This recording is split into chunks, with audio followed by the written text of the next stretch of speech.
একটা কথা আছে না যে মাছটা হাত ফসকে পালিয়ে যায়, সেটাই নাকি সবচেয়ে বড় মনে হয়। হ্যাঁ, হয়তো। চট্টগ্রামের আঞ্চলিক ভাষায় ঠিক এই অনুভূতির কথাই বলা হয় একটা চমৎকার প্রবাদে, ধাইলে মাছ বড়ই যায়। বাহ, দারুণ তো।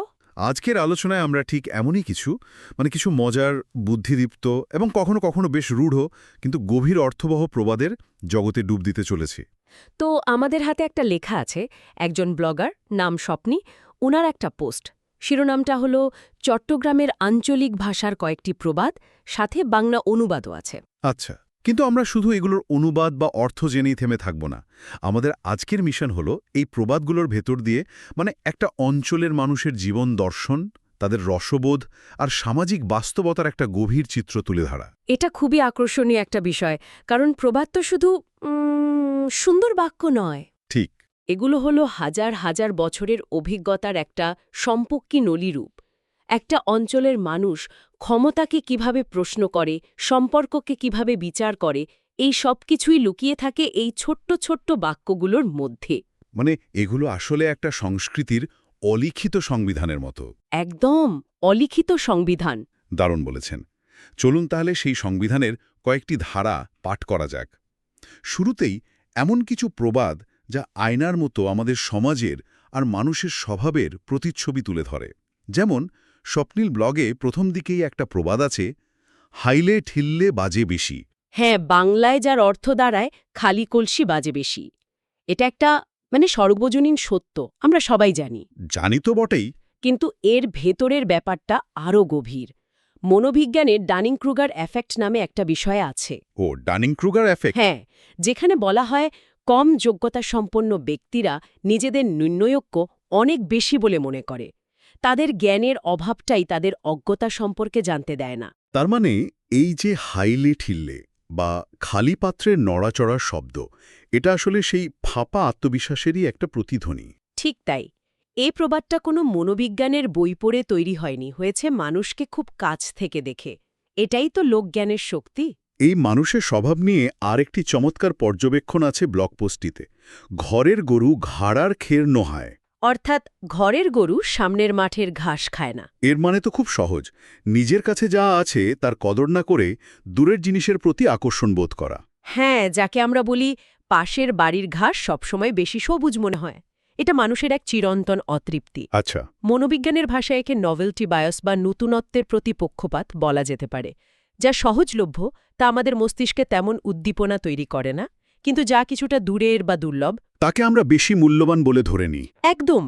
এই প্রবাদটি খুব সাধারণ একটা ছবির মাধ্যমে মানুষের এই জটিল মানসিক প্রবণতাকে তুলে ধরেছে। এই অতৃপ্তির ব্যাপারটা তো গেল, কিন্তু ক্ষমতার অপব্যবহার বা ক্ষমতার কাঠামো নিয়েও তো মানুষের পর্যবেক্ষণ খুব তীক্ষ্ণ। যেমন এই প্রবাদটা, ডেকচি তুন ঢাকনা গরম। মূল পাত্রের চেয়ে তার ঢাকনাটাই বেশি গরম। হ্যাঁ, ব্লগার ব্যাখ্যা করেছেন, মূল ব্যক্তির চেয়ে তার সহকারী যখন বেশি ক্ষমতা দেখায় তখন এটা বলা হয়। এটা অসাধারণ একটা পর্যবেক্ষণ।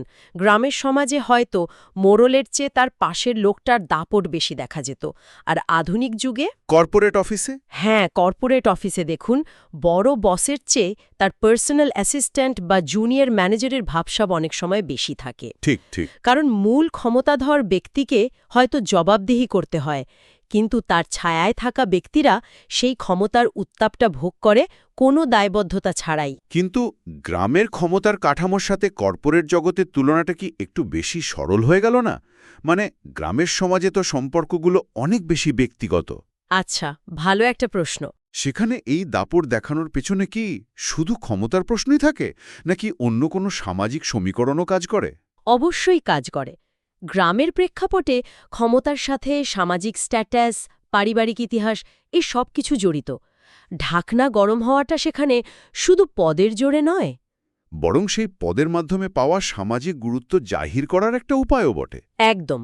অন্যদিকে কর্পোরেট জগতে এটা অনেক বেশি কাঠামোগত, কিন্তু দুটো ক্ষেত্রেই মূল চালিকা সত্যি কিন্তু একই, ধার করা ক্ষমতার আস্ফালন। তাহলে আমরা দেখলাম এই প্রবাদগুলো কিভাবে সমাজের নানা অসঙ্গতি বা মানুষের স্বভাবকে তীক্ষ্ণভাবে পর্যবেক্ষণ করে। কিন্তু জীবন চালানোর জন্য কিছু প্রায়োগিক পরামর্শ বা কঠিন বাস্তবতার মুখোমুখি হওয়ার প্রস্তুতিও কি তৈরি করেছে তারা? অবশ্যই করেছে। পর্যবেক্ষণ থেকে যদি শিক্ষাই না নেওয়া গেল তাহলে সেই জ্ঞান তো অসম্পূর্ণ। বেশ কিছু প্রবাদ আছে যা জীবনের আকাঙ্ক্ষা, আফসোস আর কঠিন বাস্তবতাকে মেনে নেওয়ার কথা বলে। যেমন আমাদের আলোচনার শুরুর সেই প্রবাদটি, ধাইলে মাছ বড় হয়ে যায়। হ্যাঁ, সুযোগ হাতছাড়া হয়ে গেলে সেটাকে অনেক বড় মনে হয়। এর পেছনেও কিন্তু একটা মনস্তাত্ত্বিক কারণ আছে, যাকে বলা হয় লস অ্যাভার্শন। লস অ্যাভার্শন, হারানোর ভয়। ঠিক, আমরা কোনো কিছু পাওয়ার আনন্দের চেয়ে হারানোর কষ্টকে অনেক বড় করে দেখি। যে মাছটা পাওয়া গেল না সেটা আমাদের মনে একটা আদর্শ রূপ নেয়। আমরা ভাবতে থাকি ওটা পেলে জীবনটাই হয়তো অন্যরকম হতো। এই আফসোসের অনুভূতিকে প্রবাদটি দারুণভাবে ধরে রেখেছে। এই আফসোসের পাশেই আছে অন্যের ভালো দেখে ঈর্ষা করার প্রবণতা। যেমন পরের পীড়ে মিরে বেশি, মানে অন্যের জিনিস সবসময় বেশি ভালো মনে হয়। হ্যাঁ, কিন্তু স্বপ্নীল ব্লগে একটি প্রবাদ আছে যা এই সব কিছুর ঊর্ধ্বে গিয়ে সমাজের এক নির্মম সত্যকে তুলে ধরে। হাইয়ে লাই ভাত পাতাত, নহিয়ে লাই ধান ফুয়ার। আও এর মর্মার্থ হিসেবে লেখক যা বলেছেন তা হল, যার আছে তাকেই সবাই দেয়, যার নাই তাকে কেউ দেয় না। তিনি ব্যাংকের উদাহরণ দিয়েছেন। হ্যাঁ, যারা কোটিপতিদের সহজেই লোন দেয়, হ্যাঁ, কিন্তু একজন বেকারকে ব্যবসা করার জন্য 50,000 টাকাও দেয় না। এটা সমাজের সবচেয়ে বড় ট্র্যাজেডিগুলোর একটি। সমাজতত্ত্বে একে বলা হয় ম্যাথিউ এফেক্ট। Matthew effect. হ্যাঁ, বাইবেলের একটি উক্তি থেকে নামকরণ হয়েছে, যার আছে তাকে আরও দেওয়া হবে, আর যার নেই তার যা আছে তাও কেড়ে নেওয়া হবে। মানে তেলা মাথায় তেল দেওয়া। দেখুন কত সহজ ভাষায় চট্টগ্রামের একজন সাধারণ মানুষ সেই জটিল সমাজতাত্ত্বিক তত্ত্বকে প্রকাশ করেছেন হাইয়েল্লাই ভাত পতত। এর চেয়ে বড় বাস্তবতা আর কি হতে পারে? এই যে অবিচারের কথা বললেন, এটা তো গেল সম্পদের বণ্টনের ক্ষেত্রে, কিন্তু মানুষের সহানুভূতির বণ্টনের ক্ষেত্রেও কি একই রকম বৈষম্য দেখা যায়? ইন্টারেস্টিং প্রশ্ন। সোর্সে এমন একটি প্রবাদ আছে যা ঠিক এই প্রশ্নটি তুলে ধরে। উইথ অয়ে পরি পড়ান যার অতিনে হদ্দে আলোক্ষার। বাংলায় উপুর হয়ে পড়ে প্রাণ যায়, সতীনে বলে শালুক্ষয়। ঠিক, এখানে সতীন্দ একটা প্রতীক। হ্যাঁ, এটা যে কোনো প্রতিযোগিতামূলক সম্পর্কের ক্ষেত্রে সত্যি। যেখানে স্বার্থের সংঘাত থাকে সেখানে অন্যের বিপদকেও নিজের সুযোগ হিসেবে দেখার একটা নির্মম প্রবণতা কাজ করে। ব্লগারের একটা রাজনৈতিক ব্যাখ্যাও দিয়েছেন যা বেশ প্রাসঙ্গিক। হ্যাঁ, উনি বলছেন রাজনৈতিক প্রতিপক্ষ বিপদে পড়লে অন্য পক্ষ সাহায্য না করে উল্টো মজা দেখে। এটা আসলে একটা বৃহত্তর সামাজিক আস্থা সংকটকে তুলে ধরে। আমরা এতটাই আত্মকেন্দ্রিক হয়ে পড়ছি যে অন্যের কষ্টেও আমাদের সহানুভূতি জাগছে না। এই যে একটা নির্মম প্রতিযোগিতামূলক বিশ্বের ছবি আমরা দেখলাম, সেখানে টিকে থাকার জন্য নিশ্চয়ই কিছু কার্যকর কৌশলেরও প্রয়োজন হয়। একদম। আর সেখানেই কিছু প্রবাদ দারুণ লাইফ হ্যাক হিসেবে কাজ করে। যেমন স্বপ্নুল পোস্টে উল্লেখ করা হয়েছে, হাঁ দিলে পুয়া দুধ পায়। মানে কান্না করলে সন্তান দুধ পায়। এর সারমর্ম হল নিজের প্রয়োজন বা অধিকারের কথা মুখ ফুটে বলতে হয়। ঠিক, চুপ করে থাকলে কেউ এসে মুখে তুলে দিয়ে যাবে না। এটাকে বলা যায় সেলফ অ্যাডভোকেসি বা নিজের পক্ষে কথা বলার গুরুত্ব। দাবি না জানালে যে প্রাপ্য জিনিসও মেলে না, এটাই এর মূল শিক্ষা। একদম।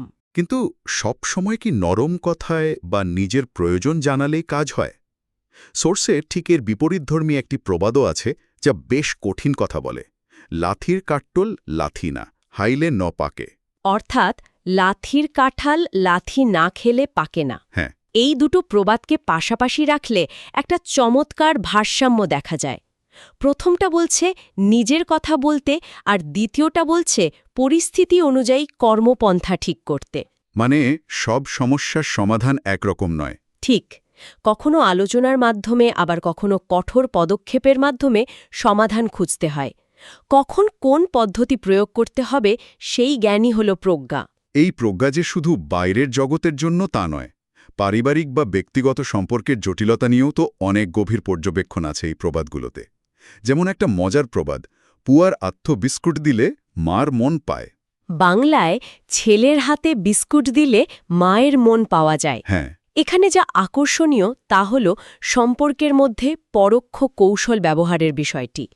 এটা মানুষের সম্পর্কের জটিল রসায়নকেই তুলে ধরে। যেখানে ভালোবাসার প্রকাশও অনেক সময় কৌশল নির্ভর হয়। আমার ছোটবেলার কথা মনে পড়ে গেল। পাড়ার কোনো কাকা বাসায় আসলেই আমার জন্য একটা চকলেট নিয়ে আসতেন। তারপর মায়ের সাথে তার জরুরি কথাটা সেরে নিতেন। ঠিক, এখন বুঝলাম উনি এই প্রবাদটা খুব ভালোভাবেই জানতেন। তবে সম্পর্কের সব দিক তো আর এমন মজার নয়। কিছু প্রবাদ আছে যা বুকের ভেতরটা নাড়িয়ে দেয়। যেমন, জামাইয়ের কামাই ফুতি ফুতি, পুয়ার কামাই মুতি মুতি। এটা খুব করুণ একটা কথা। এর ব্যাখ্যায় লেখক বলেছেন, স্বামীর আয়ে নারীরা স্বাধীনভাবে জীবন কাটায়, কিন্তু ছেলের আয়ের ওপর নির্ভরশীল হলে অনেক সময় ছেলের বউয়ের লাঞ্ছনা সহ্য করে ধুকে ধুকে বাঁচতে হয়। এটা বার্ধক্যে পরনির্ভরশীলতার ভয় এবং আমাদের সামাজিক কাঠামোর পরিবর্তনের এক করুণ চিত্র। একসময় যৌথ পরিবারে বৃদ্ধ বয়সের একটা সুরক্ষা ছিল। কিন্তু এখন একক পরিবারের যুগে এই নির্ভরতা অনেক সময় পীড়াদায়ক হয়ে ওঠে, বিশেষ করে নারীদের জন্য। হ্যাঁ, যারা হয়তো সারা জীবন সংসার করেছেন কিন্তু তাদের কোনো ব্যক্তিগত আয় নেই। এই প্রবাদটি সেই সামাজিক পরিবর্তনের ফলে সৃষ্ট গভীর উদ্বেগকেই ধারণ করে আছে।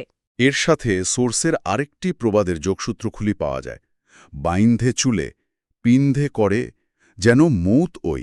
অর্থাৎ কর্মক্ষম থাকা অবস্থায় চুল বাঁধা এবং হাতে চুড়ি পরা অবস্থায় যেন মৃত্যু হয়। ব্লগার বলছেন এটি মূলত বৃদ্ধ বয়সে পরনির্ভরশীলতা থেকে বাঁচার জন্য একটা দোয়া। এই দুটি প্রবাদ একসাথে দেখলে বোঝা যায় বিশেষ করে নারীদের মধ্যে বার্ধক্যের অসহায়ত্ব নিয়ে কি গভীর উদ্বেগ কাজ করে।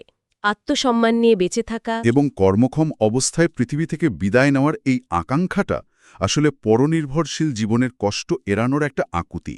ঠিক, এটা একটা গভীর সমাজ মনস্তাত্ত্বিক বাস্তবতাকে প্রকাশ করে। আলোচনার এই পর্যায়ে এসে মনে হচ্ছে চট্টগ্রামের প্রবাদগুলো কোনো রাগঢাক করতে পছন্দ করে না। যা বলার সোজা সাপটা বলে দেয়, একদম ফিল্টার ছাড়া। হ্যাঁ, এদের মধ্যে একটা রূঢ় সত্যতা আছে। যেমন ধরুন, বেশি বাছিলে গু অত হাত পড়ে। এর মানে দেশি বাছবিচার করতে গেলে শেষে খারাপ জিনিসই জোটে।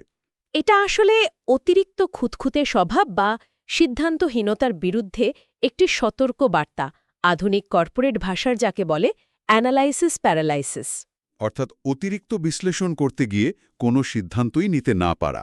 এই প্রবাদটা সে কথাই বলছে, তবে অনেক বেশি সোজাসাপটা ভাষায়। আরেকটা দেখুন, পুন্দুত নাই তেনা, মিড়েদি ভাতখানা। অর্থাৎ পাছায় কাপড় নেই কিন্তু মিঠাই দিয়ে ভাত খায়।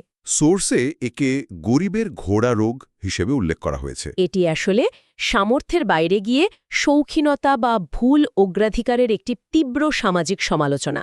মৌলিক চাহিদা পূরণ না করে বিলাসিতার পেছনে ছোটার যে প্রবণতা, তাকে এখানে খুব রূঢ় কিন্তু কার্যকর ভাষায় কটাক্ষ করা হয়েছে। আজকের দিনে সোশ্যাল মিডিয়ার যুগে শো অফ করার যে সংস্কৃতি, তার সাথে এটা দারুণভাবে মিলে যায়। হয়তো পুন্দত তেনা আছে, কিন্তু সামর্থ্যের বাইরে গিয়ে আইফোন কেনা বা দামি রেস্তোরাঁয় খাওয়া, মূল বিষয়টা কিন্তু একই। একদম। সবশেষেই লেখক একটি ডিসক্লেমার দিয়ে একটি প্রবাদ উল্লেখ করেছেন যেটা বেশ বিতর্কিত হতে পারে। বিদেশিদের নারী, ফ্যাশনের দাড়ি, হালকুইল্লে বাড়ি আর পারকুইল্লে গাই, এই চার জাতের কোনো বিশ্বাস নাই। এই ধরনের প্রবাদকে আক্ষরিক অর্থে দেখলে ভুল হবে। এটাকে একটা স্থিতিশীল এবং ঐতিহ্যবাহী সমাজের দৃষ্টিকোণ থেকে দেখা উচিত। আচ্ছা, যা কিছু অস্থায়ী, বহিরাগত বা পরিবর্তনশীল, তার প্রতি এক ধরনের সহজাত অবিশ্বাস এখানে ফুটে উঠেছে।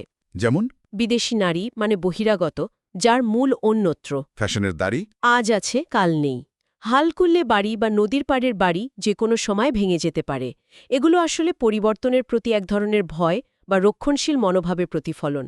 তাহলে এই পুরো আলোচনার মানে কি দাঁড়ালো? আমরা দেখলাম চট্টগ্রামের প্রবাদগুলোতে সামাজিক সমালোচনা, দৈনন্দিন জীবনের জ্ঞান, রসবোধ আর জীবনের কঠিন বাস্তবতা সবই পাশাপাশি আছে। এগুলো শুধু কথাই নয়, বরং জীবনকে দেখার একটি ভিন্ন ভিন্ন লেন্স। কোনোটা দিয়ে সমাজকে কাটাছেড়া করা হচ্ছে, কোনোটা দিয়ে আবার সেই ক্ষত সারানোর মলমও দেওয়া হচ্ছে। বিশ্ববিখ্যা বা ওয়ার্ল্ড ভিউকে সংরক্ষণ করে। এই প্রবাদগুলো একটি সাংস্কৃতিক ডিএনএর মতো, যা আমাদের শেখায় একটি জনগোষ্ঠী কিভাবে তাদের চারপাশের জগৎকে বুঝে এবং তার সাথে খাপ খাইয়ে নেয় এবং প্রজন্ম থেকে প্রজন্মান্তরে সেই জ্ঞান হস্তান্তর করে। প্রতিটি প্রবাদের পেছনে লুকিয়ে আছে বহু বছরের সঞ্চিত অভিজ্ঞতা। শ্রোতাদের জন্য একটি শেষ ভাবনা রেখে যেতে চাই। স্বপ্নির ব্লগে একটি প্রবাদ ছিল যা আমরা আলোচনা করিনি, অদের কাম নগরী, বেয়াদের কাম লই টানাকানি। বাংলায় এর অর্থ প্রয়োজনীয় কাজ না সেরে অপ্রয়োজনীয় কাজ নিয়ে টানাটানি। আজকের এই দ্রুতগতির জীবনে, যেখানে ডিস্ট্র্যাকশন বা মনোযোগ সরানোর মতো হাজারো জিনিস আমাদের চারপাশে, এই সহজ কথাটা হয়তো সবচেয়ে বেশি প্রাসঙ্গিক। ঠিক। এটা আমাদের ভাবাতে পারে আমরা নিজেদের জীবনে কতটা সময় অপ্রয়োজনীয় কাজে ব্যয় করি আর কোন জরুরি কাজগুলো উপেক্ষা করে যাই। এই প্রশ্নটা নয় ভাবনার জন্য তোলা রইল।